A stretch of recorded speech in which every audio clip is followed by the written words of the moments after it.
Well, indeed, the PDP presidential primaries might have come and gone, but not the controversies over the delegates who voted and the lists that were used. Well, we did mention while myself and Shemun were speaking on that day about how some delegates had written to say that, or some would-be delegates had written to say that there were no elections conducted in their own locality, and that the PDP was yet to, the Electoral Council of the PDP was yet to take a decision on that.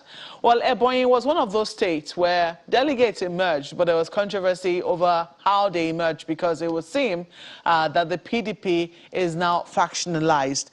We have this morning two gentlemen, Mr. Okorafo Okorie, who heads one of the factions of the PDP in Ebonyi State. You're welcome to Sunrise City this morning.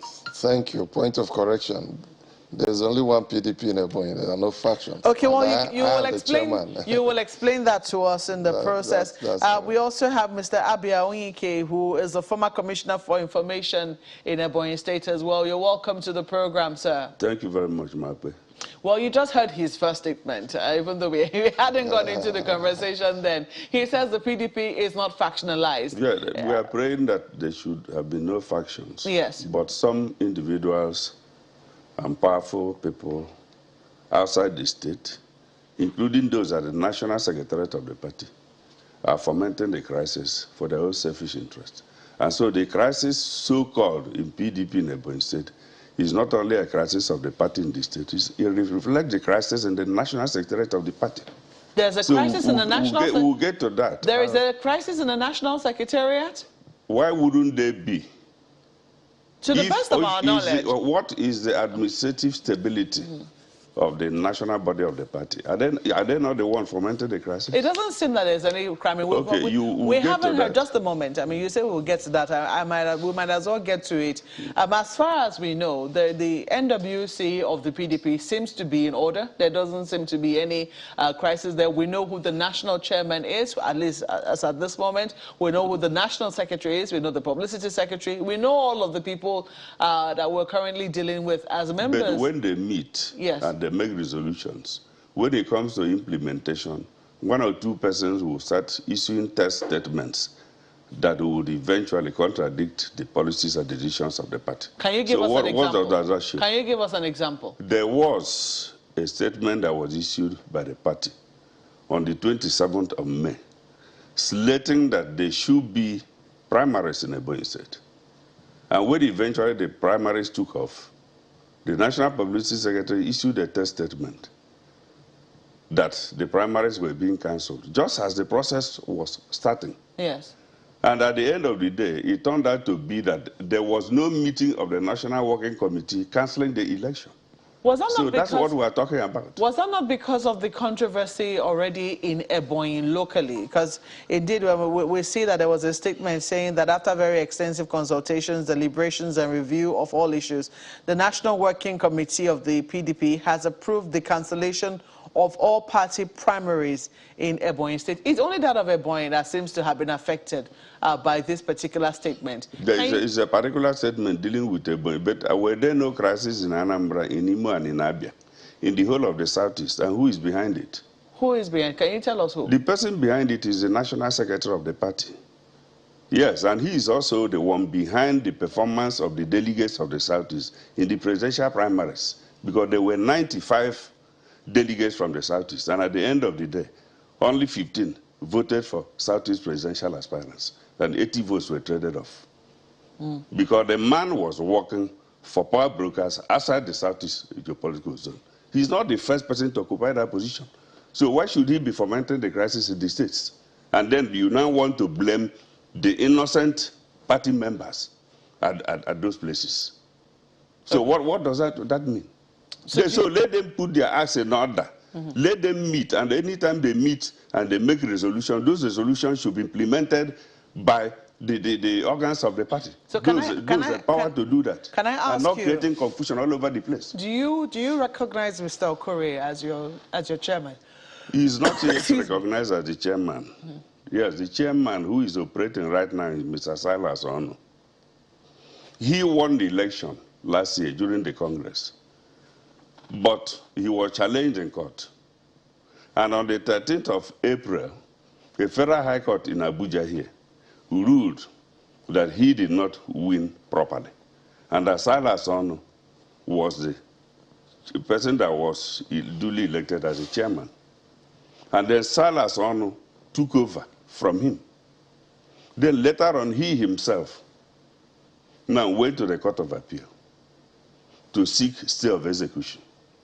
And the Court of Appeal gave their stay of execution more than 1 month after Silas Onu had already assumed duty and started acting as a chairman. Okay? And that stay of execution was seen as being very, very belated.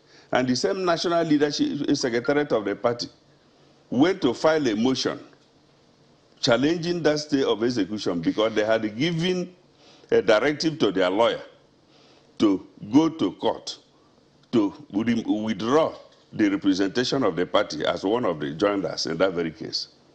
Now, when that lawyer didn't do it now, they said, go and file a motion. And that motion is still pending.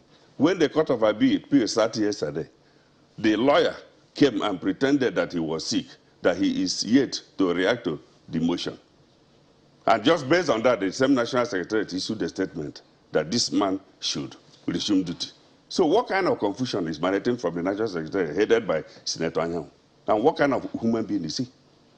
This is a man who presided over the convention and then the 80 votes. I was just going to say that, you know, perhaps we need to be, you know, careful about mentioning people's names on the program, especially since they're not here to defend themselves. But it does seem that he should be called to order. Otherwise, we may call for his resignation because it's not being fair to the states in the geopolitical, in this Southeast geopolitical zone. He's supposed to represent our interests.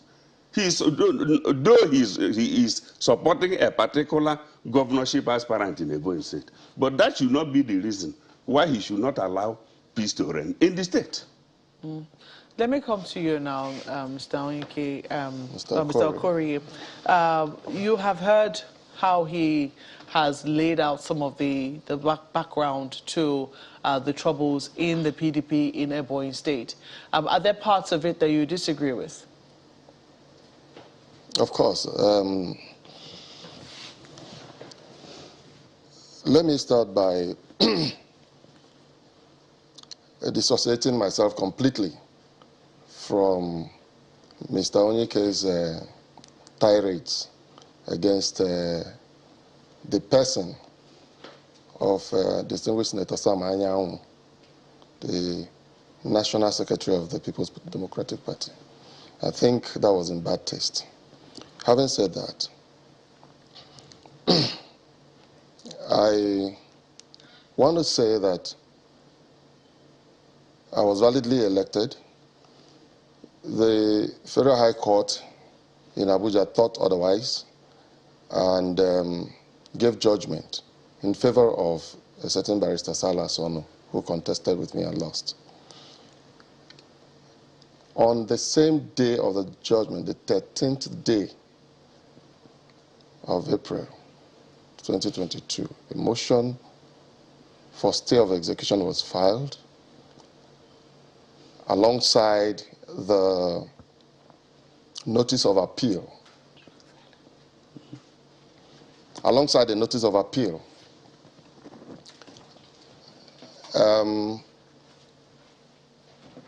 On the 17th, precisely,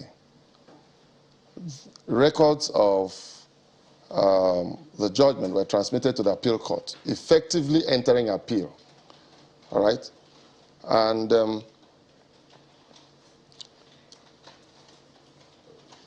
a few days afterwards, after the appeal, in fact, like up to 7 days, I can't remember the exact date, the National Secretariat of the party decided in their wisdom that they would obey the court, the Federal High Court judgment, notwithstanding the pending appeal. Not just notice of appeal, appeal was effectively entered and a motion of stay filed and served, duly served.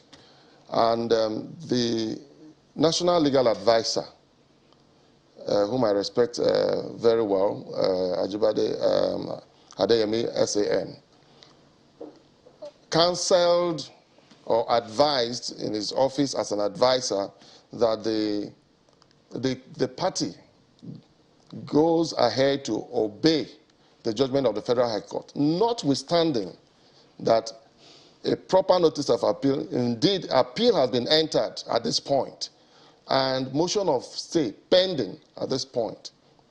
The rules of the Court of Appeal are very, very, very unambiguous in that case, because the rules say that when a motion for stay has been properly filed, no steps can be taken to enforce the judgment of the lower court. It is very, very, very express, and I can read it to you from my phone.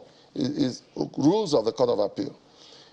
The learned senior advocate, who is the national legal advisor of the party, discountenanced those and advised that the party should go ahead and obey the judgment, because in his own thinking and wisdom, the judgment was declaratory and not executory. Well, none of us here are lawyers. None of us here is a lawyer.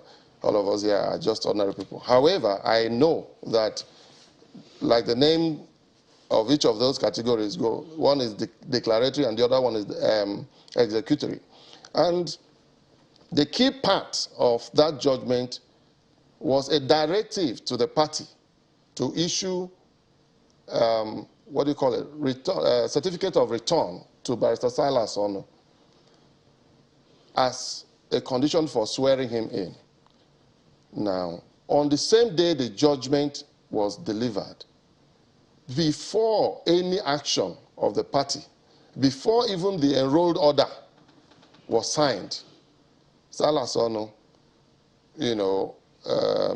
did something purporting to have sworn himself in just to ambush the appeal. So many steps he took to ambush the appeal, but failed to get the party to issue him a certificate of return, which would have been the basis for the rest of. Now, I already admitted I'm not a lawyer, none of us is.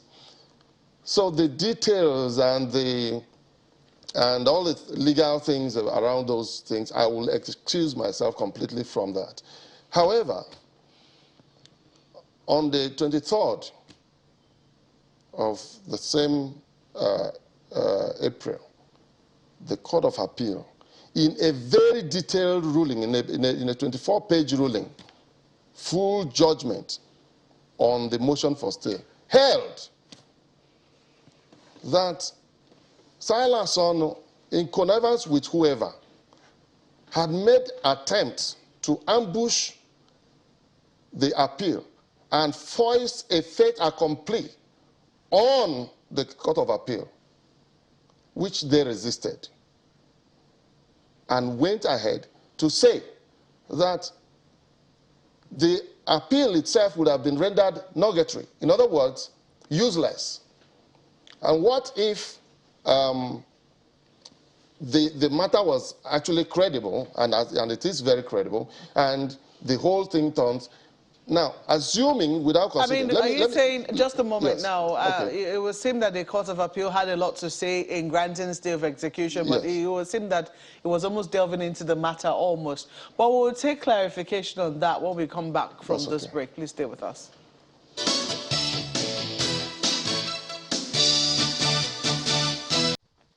We're still dwelling on the controversy raised in the PDP in Ebonyi State, and we have with us Mr. Korafo Kuri, who is a factional chairman of the PDP. He's clarifying for us why he is the authentic chairman of the PDP right now in Ebonyi State. And we also have Mr. Abia Oyinke, who is a former commissioner for information in Ebonyi State. Well, just before we went on break, you were clarifying that the Court of Appeal did give a stay of execution, but the stay of execution looked like it was almost dwelling on the main matter as well. Is that what was in the stay of execution, which you said was 24 pages long. No, they didn't go into the main issue. Okay. It was, well, in my opinion, Yes. and this is a personal opinion, it had to take that long because of the plethora of actions, steps that have been taken and claims made, by Mr. Onu, all right? And they had to take everything bit by bit without ambiguity and completely demolished everything that had happened on points of law. Okay. Right, yeah, so, and went ahead to give a consequential order, which included returning to status quo ante. And curiously, Silas Onu, being a lawyer himself, went ahead and carried on like Court of Appeal is no court at all, and that he was not bound by the judgment of Court of Appeal. It was only yesterday that the party, after a National Working Committee meeting, resolved and that I be recognized, and the letter was immediately made to INEC, recognizing me as the chairman of the party in the state. And that is why I insist that narrative be corrected. I am the chairman of the party in the state. There are no factions.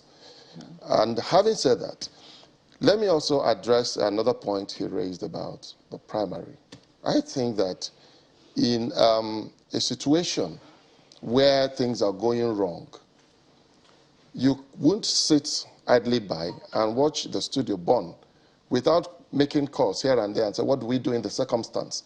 You will not wait for management meeting before you arrest an immediate situation. That is organizational management.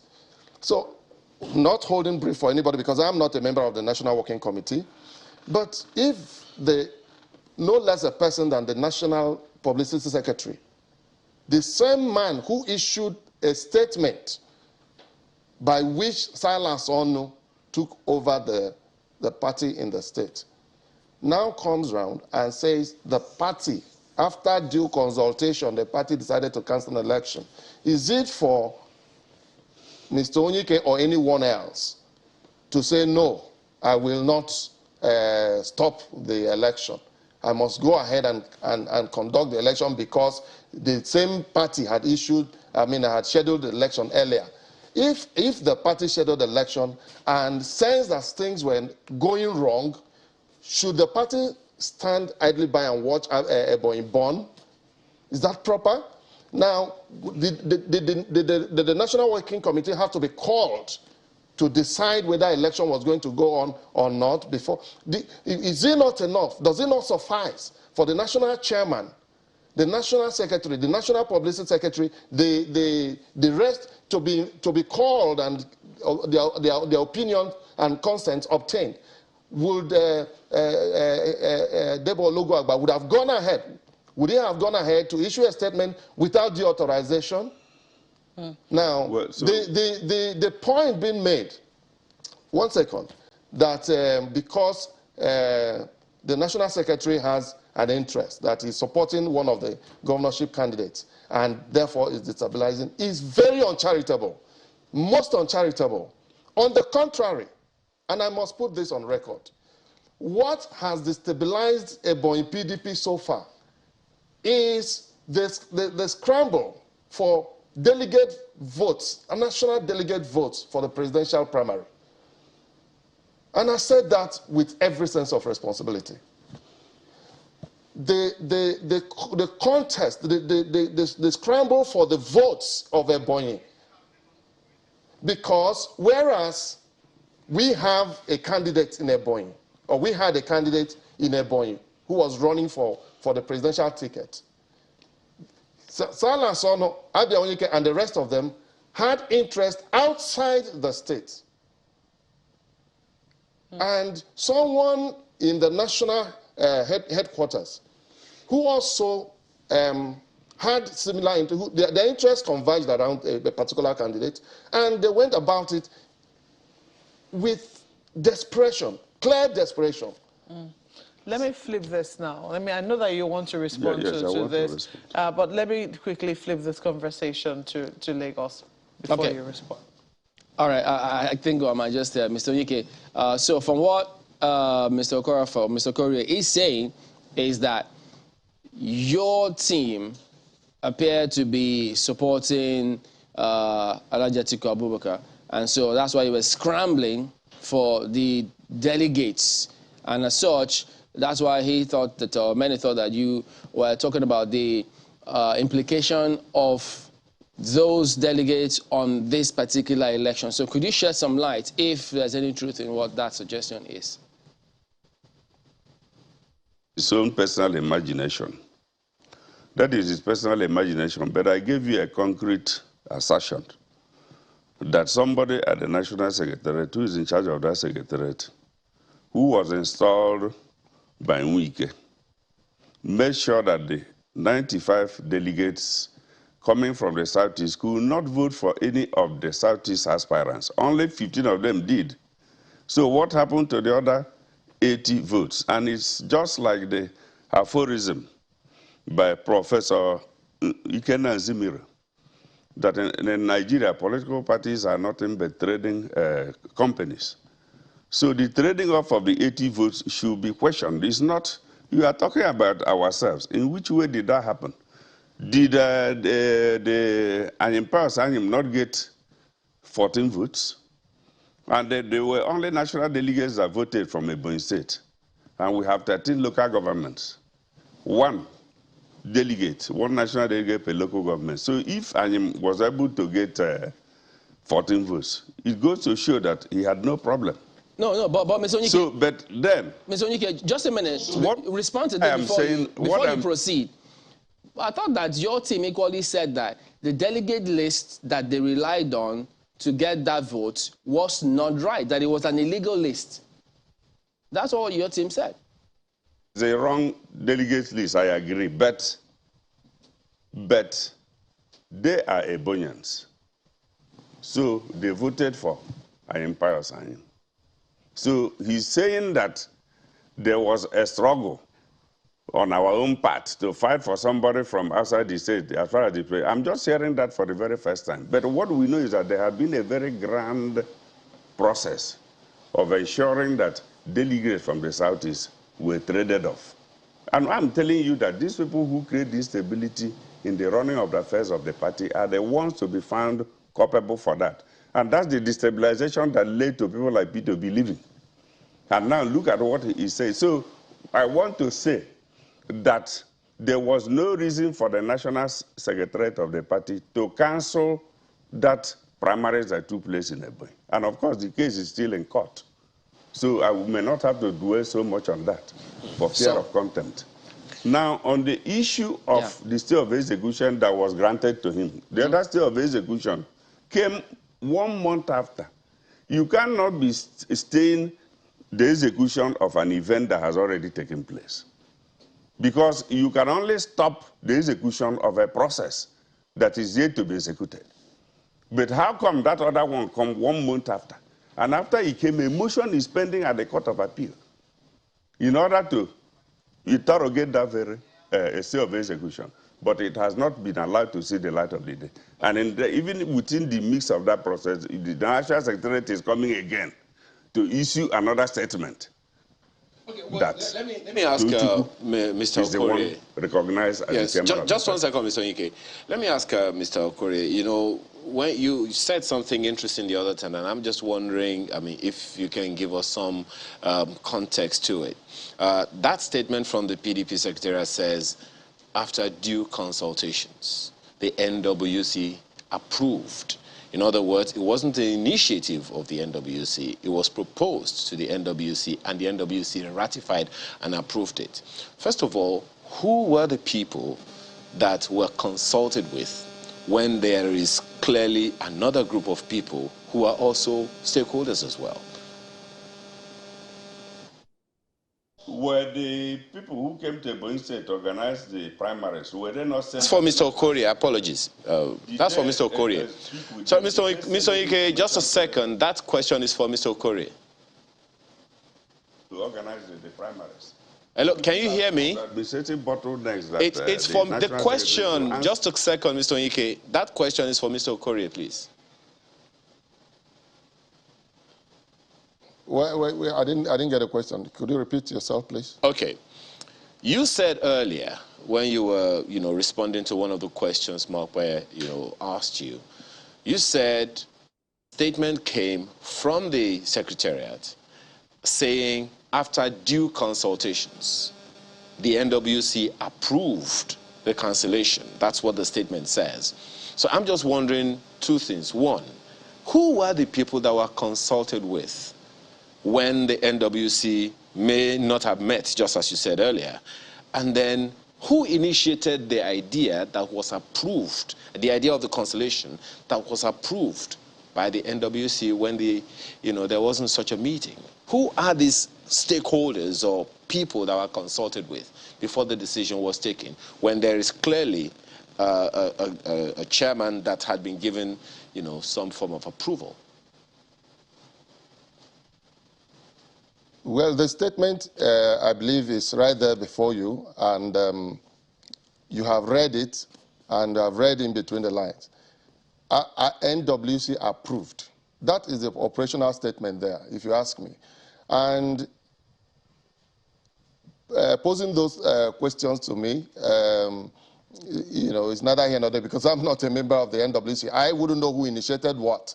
I saw the statement the way you saw it, all right? Now, but what is important is that I don't think who initiated it and who didn't initiate it, is that NWC approved. And if NWC did not approve, the onus is on NWC to say, we did not approve. We did not approve. The query should go to the National Publicity Secretary who issued a statement. He should be queried if NWC did not approve. We all run organizations here. So the question as to who initiated and who were consulted and who were not consulted is not for me to answer. Were you consulted, Mr. Okorie? NWC approved. Just one second. And that approval was ratified yesterday in a proper meeting. Just one second, Mr. Okorie. Which is how I think... Mr. Okorie, just a second. Were you consulted, or you just saw the statement like everybody else? Were you one of those people who were consulted? No, I was not consulted. I was not consulted. I was not consulted. Why would I be consulted for a matter that is within the jurisdiction of the NWC? I'm not a member of the NWC. So I wasn't consulted.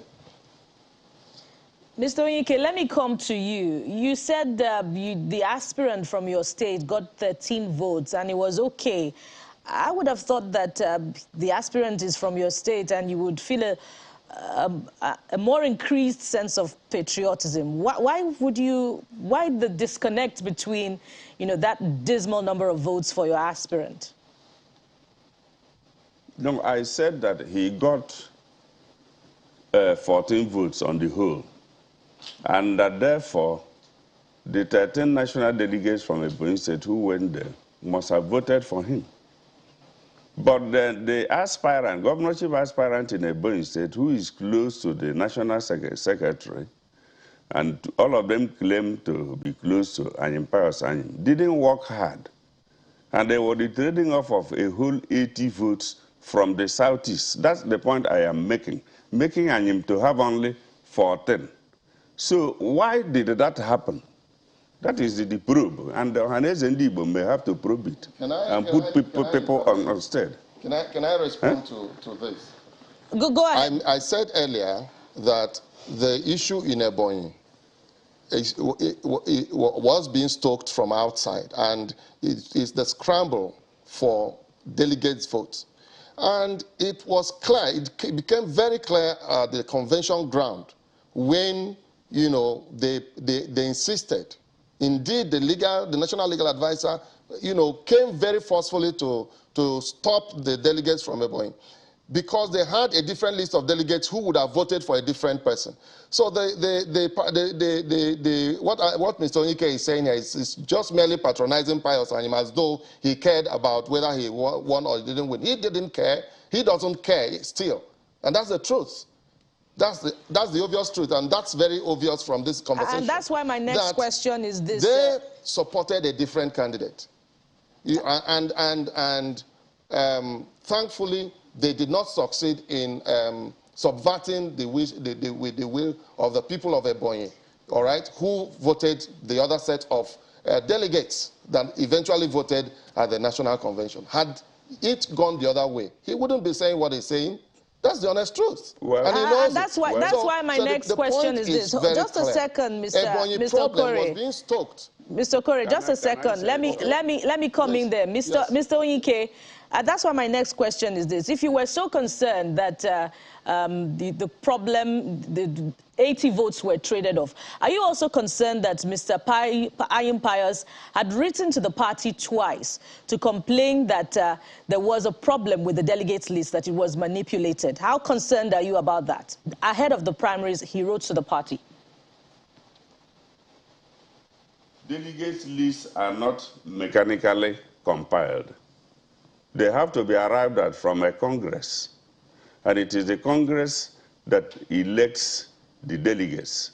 For the state primaries, the 3-man delegates are elected in a Congress. And then for the National Convention, the 1-man national delegates are elected from the 13 local government areas. And that's the point we were making. So now these processes had taken place. And the party prevaricated. Even when they had published the list earlier on, it was clear that those who thought that they were favored were not favored, and they became very, very curious, especially when the primaries, were drawing nearer. As a result of the immediate cancellation of the other delegates that usually come from the wards, the statutory delegates. So there was tension everywhere because everything now had to be built around the 3-man delegates. And for the National Convention, the same. And therefore, what I am saying in effect is that Ayim Pius wrote, calling on the National Secretary to put his acts in order instead of prevaricating. And at the end of the day, what happened? We know how they came about with the list that they took to the National Convention. But that's not where we are concerned. The same National Secretariat had also argued that they were going to organize a new Congress to elect new 3-man delegates in Ebonyi, even after they had endorsed a previous one and published it. So who is to be blamed for all this confusion that they're creating? Is it the members of the party at the state level that are innocent and quiet? So they know what they're doing. They knew the reason behind the crisis they created all over the Southeast, which pushed out people like Obi and others. So what's the way forward now? I mean, given the fact that the party has now recognized Mr. Okorie as the new chairman after the meeting yesterday, is there still confusion? Isn't it already all They may be now? going for the Zamfaranization of the political process in Ebonyi. I don't know. I have nothing against What him. do you mean by personal Zamfaranization? The factionalization, they want to sustain it. The other man will not accept. He will also go to court to challenge that. But right now, the governorship primaries have been cancelled. Isn't that correct? That's very correct. Well, it is still in court also. It's still being challenged. Because why should they cancel the primaries? What were the reasons they gave for that? That falls within the purview of... That falls within... These are the same people who said that we should go and reconcile the list of their delegates. Just a moment. Okay. Yeah. Neither you nor I has the competence, all right, or have the competence to question the decision of the National Working Committee to cancel. And let me say this. In an election, in a primary election, in PDP, I don't know about any other party, a 5-man panel is usually sent, a chairman, secretary, and 3 members. May Mr. Onyike tell us how many out of the 5 came to conduct the so-called primaries? I want response from him. How many out of the 5-man panel... So are you saying that invalidates the process? Did they say that? I'm just asking a question because there was no. Listen, to the National Secretariat. We're totally out of time. That's when the chairman and two others were not there, and the party actually knows why they were not there and what the intricacies. Excuse me. What the intricacies were that prompted them to stop the process. So you will not be participating in the new polls if it does happen, the new primaries if it does happen? Well, I cannot say I'm not an aspirant. Well, we have to thank you, gentlemen, for coming on the program this morning. We'll wait to see what eventually happens in Ebonyi, and we'll certainly keep our viewers updated on that. But thank you so much for coming on Sunrise Daily this morning. You certainly accept his position as the new chairman of Ebonyi in Ebonyi State. Well, until he assumes duty now. Until he doesn't have a choice. Well, Mr. Okorafor is the chairman of the PDP in Ebonyi State, and Mr. Abia Onyike is a former commissioner of the same part of former commissioner for information in Ebonyi State. Gentlemen, thank you so much for coming on.